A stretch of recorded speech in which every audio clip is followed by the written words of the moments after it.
Cristiano রোনাল্ডোর 69 গোলের সিজনের রেকর্ড ভেঙে 2 নম্বরে উঠে এলো হ্যারি কেন।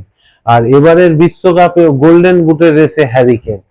প্রথমেই আছে লিওনেল মেসি আর এমবাপে, তাদের গোল সংখ্যা 6, আর তারপরেই হ্যারি কেন, তার গোল সংখ্যা দাঁড়ালো 5। আর তার জোড়া গোলেই তারা ইংল্যান্ড বধ করলো ডিআর কঙ্গোকে। ডিআর কঙ্গোর কথা প্রথমে বলতে হয়, কি অসাধারণ ফুটবল উপহার দিল আমাদের এই বিশ্বকাপে। তাদের গোলকিপার এমপ্যাসি ফার্স্ট হাফে একা নিজে দায়িত্ব নিয়ে ডিআর কঙ্গোকে খেলায় রেখেছিল। সিপেঙ্গার গোলে যখন ডিআর কঙ্গো এগিয়ে গেল, তারপর ইংল্যান্ডের মুহুর্মুহু অ্যাটাক আটকে দিল একা এমপ্যাসি।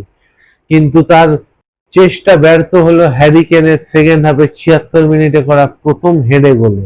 আর তারপরেই হ্যারি কেনের বিশ্বমানের সেকেন্ড গোল। তার এই সেকেন্ড গোলটা ডিআর কঙ্গোর হৃদয় ভেদ করে যেন ঢুকে গেছিল। ইংল্যান্ড সেকেন্ড গোল দিল না, ইংল্যান্ড ডিআর কঙ্গোর হৃদয় ভেঙে চুরমার করে দিল। হ্যারি কেন যেন মেসি আর এমবাপ্পেকে বলে দিল, এই গোল্ডেন বুটের লড়াইয়ে কিন্তু আমি এখনো আছি, আমাকে ভুলে গেলে হবে না। তোমাদের কি মনে হয় হ্যারি কেন কি এবারের গোল্ডেন বুট জিততে পারবে? কমেন্টে বলো।